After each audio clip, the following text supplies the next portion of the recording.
two-part session.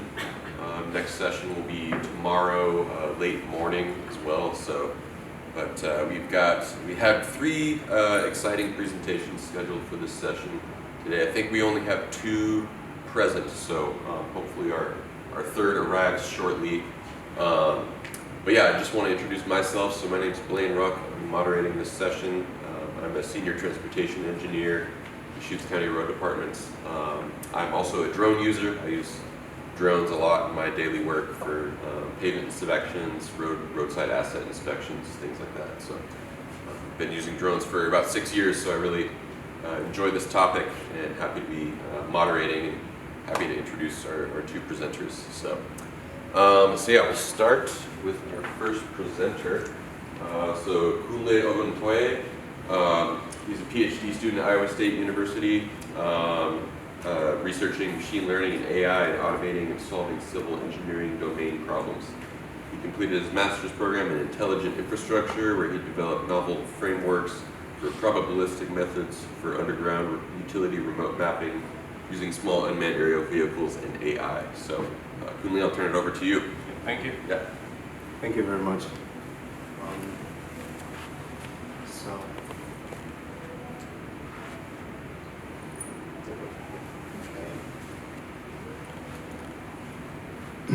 Hello everyone, you're welcome to today's presentation. So today I'll be talking about low altitude sUAS flights for remote sensing of submillimeter hairline cracks. So this is a case study, and the case study is just to see how we can apply drones in detecting or remote sensing very fine resolution cracks on our infrastructure. So this is the outline I'll be using today, the background, data collection and processing, data analysis, the lessons we've learned from this study, and also recommendations. So I'll just quickly go through the background. As we already said, we can, just like we said, we've been using drone for 6 years now for inspections. So the application of drone is on the rise for many other critical infrastructure, like bridges, pavements, buildings, to say. So this video is actually one of our recent visits to a gravel road. So we went to inspect gravel roads using drones. So it's a long video, so I'll just quickly go through this.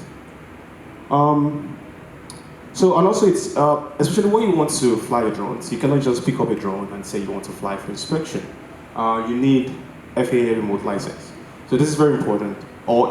So we have a team of 3 to 5, where you just need one member of the team to have this remote pilot license. And also the quality of data you get depends on different variables, the drone you're using, the sensor you're using, the expertise, and other technical skills. So now, back to this, so like, similar to human vision, right, we have different severity of damages on our infrastructure. The larger it is, the easier it is for you to see. The same thing also applicable to data captured by the drone. So which means that it's very, very important to look at the ground sampling distance when you're talking about drone data collection. So they go hand in hand, the damage severity and also the ground sampling distance. So, and you can control the ground sampling distance using different variables. The height at which you fly a drone, because the closer it is to the ground, the higher the resolution. But at the same time, it's going to be, the field of view is going to reduce a little bit. And also, you can also walk around with the sensor parameters that you attach to the drone, speaking of the focal length, the width, and the image resolution.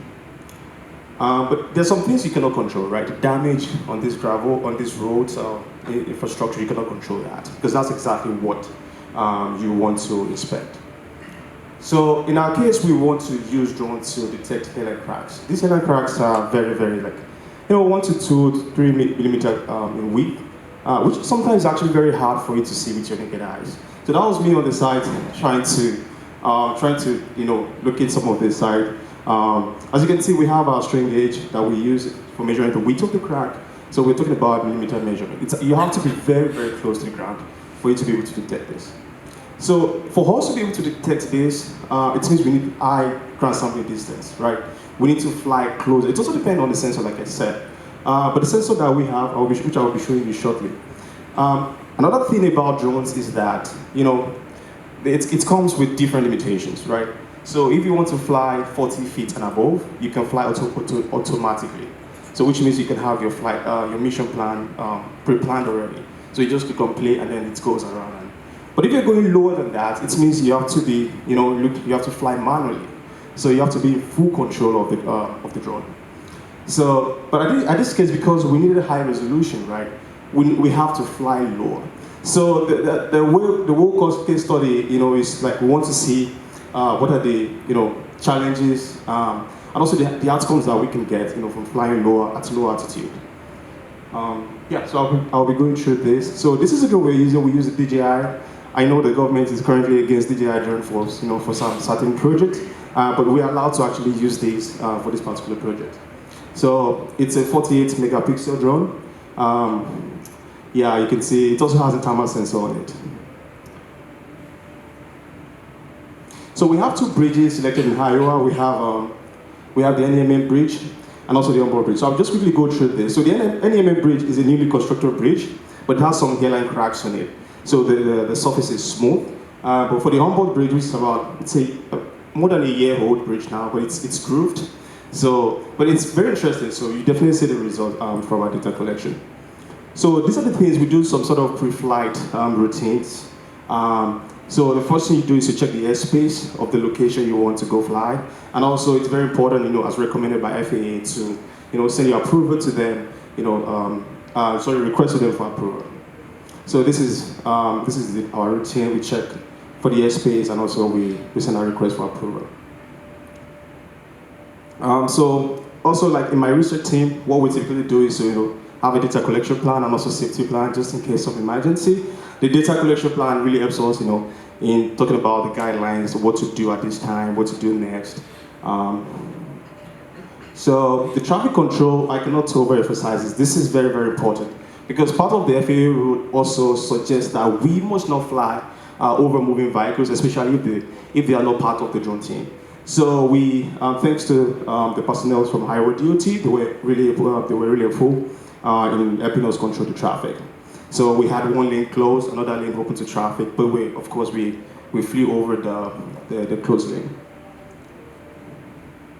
Yeah, so another thing, because we cannot just fly over it and then we take our data home, right? So we need to do some sort of apple-to-apple comparison. So what we do before flying our drone is to manually inspect these cracks. We want to see the location of this crack. We also mark the position of this crack. Yeah, so we leverage the ground command point from AeroPoint. It automatically just logs the longitude and the latitude and longitude of different locations. Definitely helps us in improving the position accuracy of our data set. So yeah, so I mentioned that we did manual flight, right? So if using automatic flight, you can plan the mission, you can look at the the overlap and everything. But here it's very, very difficult. So what we did was that we mark at 6.5 feet intervals. So that is me just spacing and then trying to mark it. So this is just used to eyeball the location. So when you're manually flying the drone, you can eyeball where you want to turn around,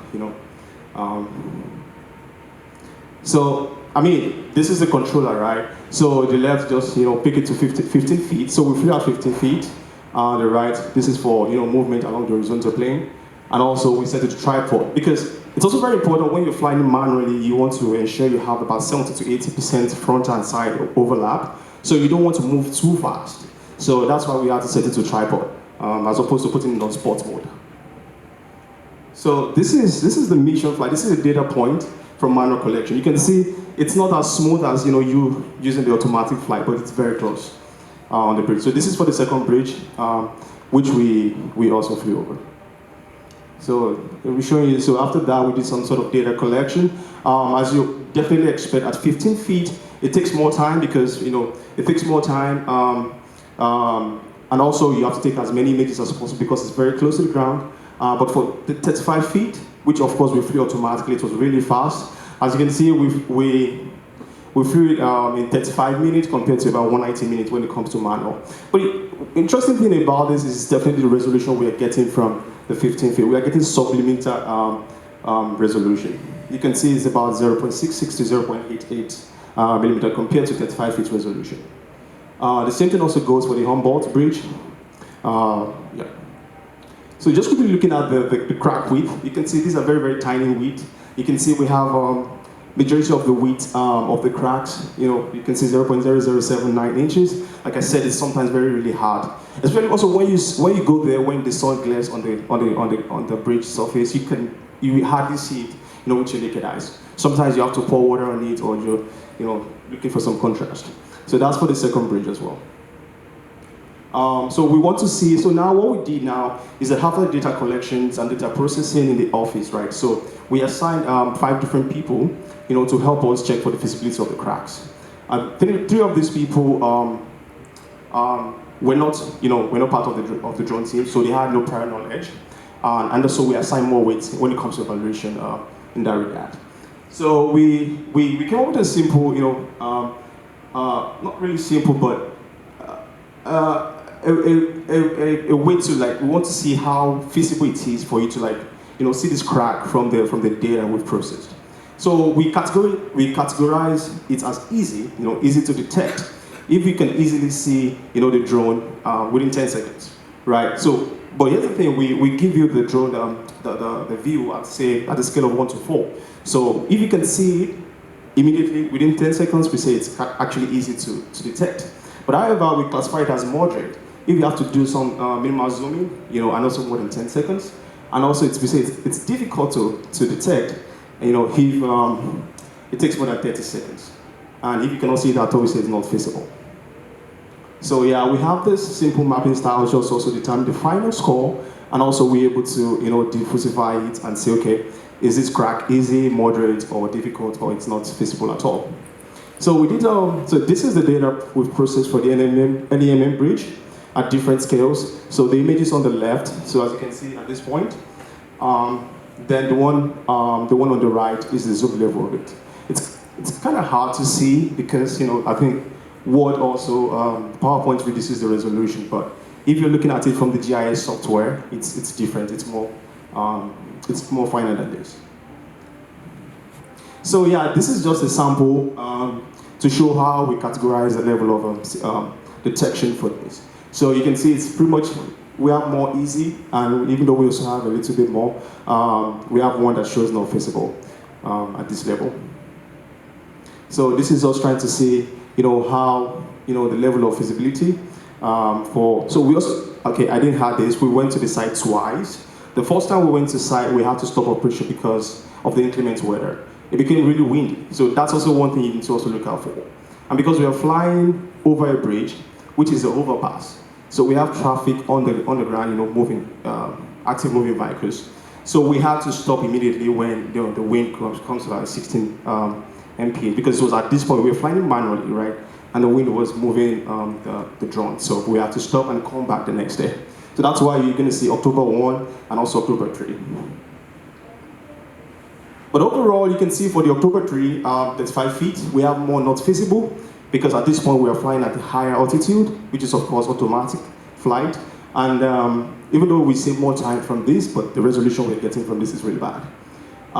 Yeah, so this is for those that are feasible. So this is the level of feasibility. You can see majority of them are easy to see.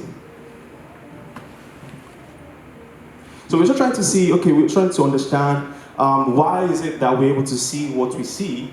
Just trying to see, go deeper into the analysis of this, trying to do some sort of automatic classification of the images. So we see that part of this bridge, we have a shadow over some part of the bridge, we have some part that's definitely directly to the sun. Right?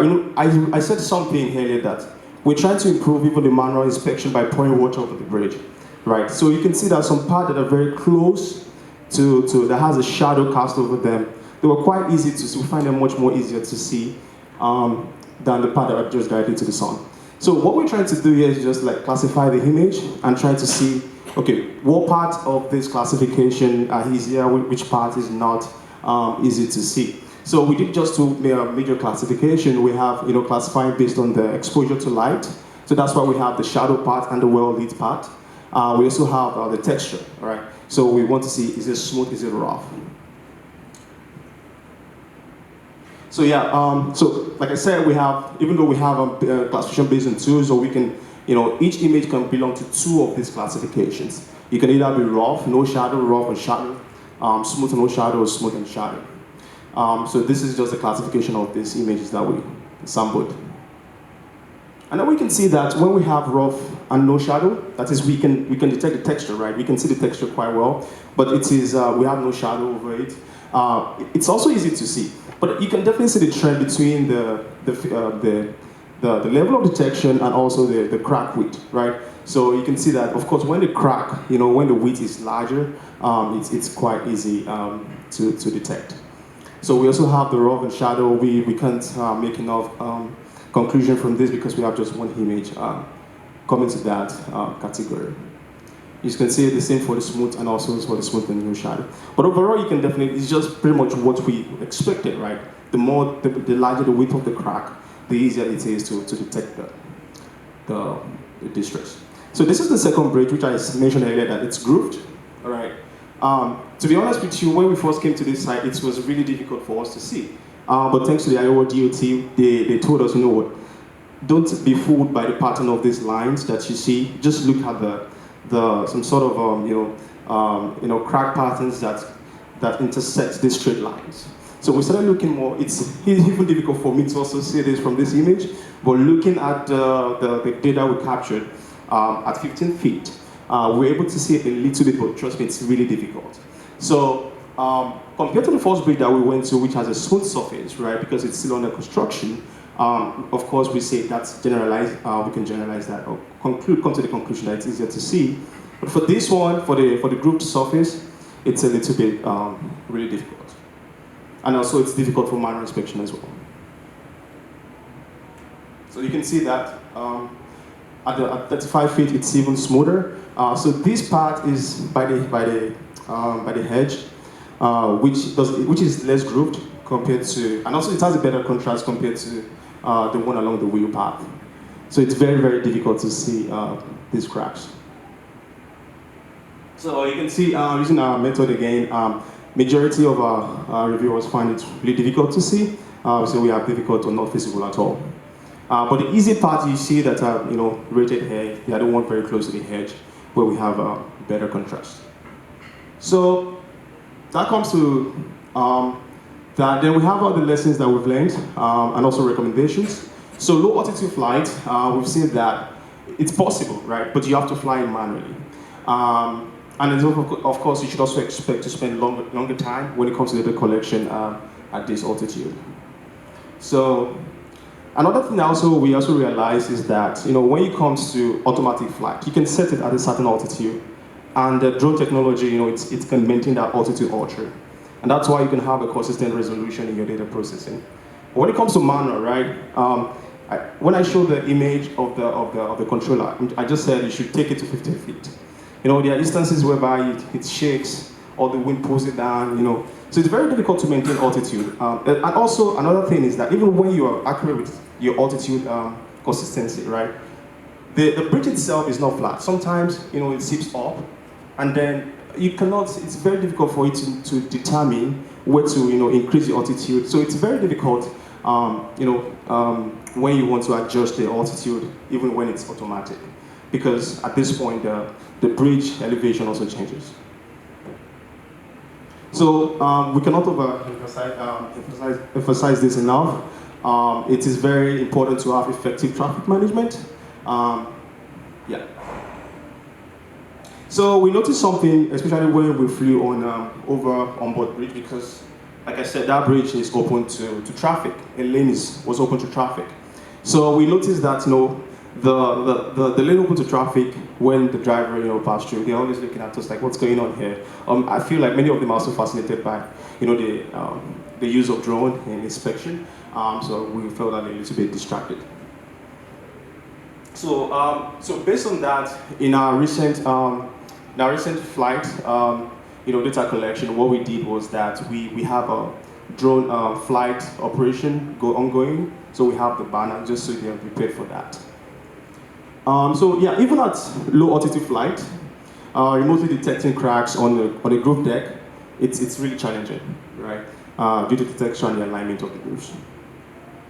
So after all this, we're recommending for you to detect airline cracks, the shrinkage cracks. You need submillimeter accuracy, definitely as expected. To mitigate inconsistencies with manual flight, since we are recommending that, so you need to set your flight to tripod mode, like I said. You need, because it controls the speed. It limits the speed to about 1 to 2 mph. Yeah. Okay. Yeah, and just like what we did as well, you can also because it's manual flight, right? You can highball your flight movements by having a line at different intervals. So another thing is portable small-sized sUAS, because when we're talking about low altitude flight, right? It's very when you take off 15 feet, sometimes you want to even go to up to 10 feet because you really want that resolution, right? But sometimes you are not allowed to do that, especially if you're flying a bigger drones. Now we just recently purchased a $40,000 drone. It's called Astro Free Fly, because that's one of the NDAA compliant drones. But we dare not try that at 40 feet because it's a huge drone. All right. Just like when I said, the first data collection, it became really windy, gust action, and then we had to stop. But imagine you're flying a bigger drone and then there's gust action, it will be disastrous. So you want to fly a smaller size portable drone when it comes to low altitude flight. Yeah, so a 15 feet AGL is highly recommendable when sufficient and when you have the time and the resources available. Then you need a minimum of three member team. You need, like I said, a remote pilot, someone who will also visually observe the drone during operation. You also need logistics for data collections. So I would like to appreciate the Iowa DOT, Michigan Tech, who is our technical advisor on this, and also the interns and also the prospect team, and everybody involved in this research. So thank you very much. If you have questions, thank you.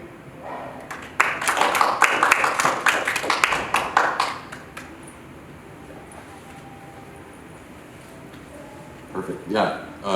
Thanks, Kunle. That was great. Yeah. If anyone has questions, we can kind of take them throughout. So.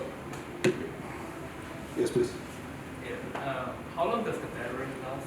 Oh yeah. So I had it on the slides. Lasts about 20 minutes. So I think I should also have added that when you have, because you are flying manually, right, and it's low, so it takes longer time. So and if each battery lasts for 20 minutes, you need some sort of way to charge inside, and you probably need to pack as many batteries as you can. So it's very, very important for that. Yeah, 20 minutes. 20 minutes. Yes. Do you know any idea of if you use the big UAV with camera carried on, like how many battery time of battery life? Yeah. So the recent one we have is a big UAV, and it requires so we have 2 pairs. So it takes 2 pairs to start on, and that also takes about 20 to 30 minutes as well. But what we've done recently, we purchased a generator, so for us to be able to charge, the remaining, once one gets depleted, we replace, and then we start charging. So it requires a lot of effort, try to continue data collection. But we've also seen the use of data drone, where you can just plug it to the power source, and then you can fly as long as 2 hours. So yeah. Thank you. Some of the challenges you mentioned, could they be resolved using a telephoto lens? I don't Sorry? know. You mentioned you're using the camera that's mounted on the drone, the DJI battery drone, right? Could there be a third-party telephoto lens that we could install on the drone to get a better image? Yeah, definitely. Yeah, thank you. Thank you for a very good observation, actually. So, recently, like we said, we bought. It's a very high power. It's actually 61 megapixel because this one is 14 megapixel. So it comes with a trade-off, right? So if you can get a high, but it comes with also the expense. There's always a trade-off. You want to get high, powerful sensor, right? Are you ready to pay, Keeping the same American sensor, dollars? but using a different lens, the optics. Yeah, so for this DJI, I doubt I don't know, we can definitely explore that option. We can 3D print and, we can have the sensor attached to it. But at this point, we didn't do that. So what we did was, we went for a NDAA compliant drone, which has high camera resolution. Yeah, thank you. I actually had one question for you Okay. as well. Yeah. So you kind of mentioned shadow, no shadow. What about lighting condition? How does direct sunlight versus some cloud cover, overcast? Did you investigate that in terms of like the quality of images and data that you could get? No, so we did not investigate that per se. But I would say like we noticed, well, this is what we noticed, right? So because when you're doing manual inspection, it takes longer time. So you can go there when the sun is out, really beautiful, and then because it takes longer time, you will notice the shadow changing over time. You know, you will notice that earlier you see lower shadow at the edge, and then over time by the end, or maybe towards the end, you see the shadow would have developed even more on the other end of the bridge. And this is a problem when it comes to data processing, because data processing is looking for key point. It wants to match up key point in your data. Yeah, it's definitely something we noticed to be a challenge, especially when it comes to the variability of light intensity. Yeah, but we can definitely look more into it to definitely see how the drone application of drone direct guides. Yeah, I hope that answers the question. Yeah, no, it does. Yeah. And I'll add a point. So basically, at times the overcast like lighting is much better for these distresses to be seen compared to a very shiny day. So yeah, so that gives a better lighting condition for us to get those distresses. So thank you very much, Raju, for that. So Raju is one of the research team members. Actually, I don't think your picture is here, so sorry for that. But you can see here we're trying to pour water on the bridge. It's just like make us see the drone, better visibility of the drone. But how many water can you pour on a very large? It's something we can also look at the possibility of that as well. Yeah. Yeah. Great. All right. Thank you. Yeah. Okay. Excellent presentation. We're gonna move ahead with our second presenter.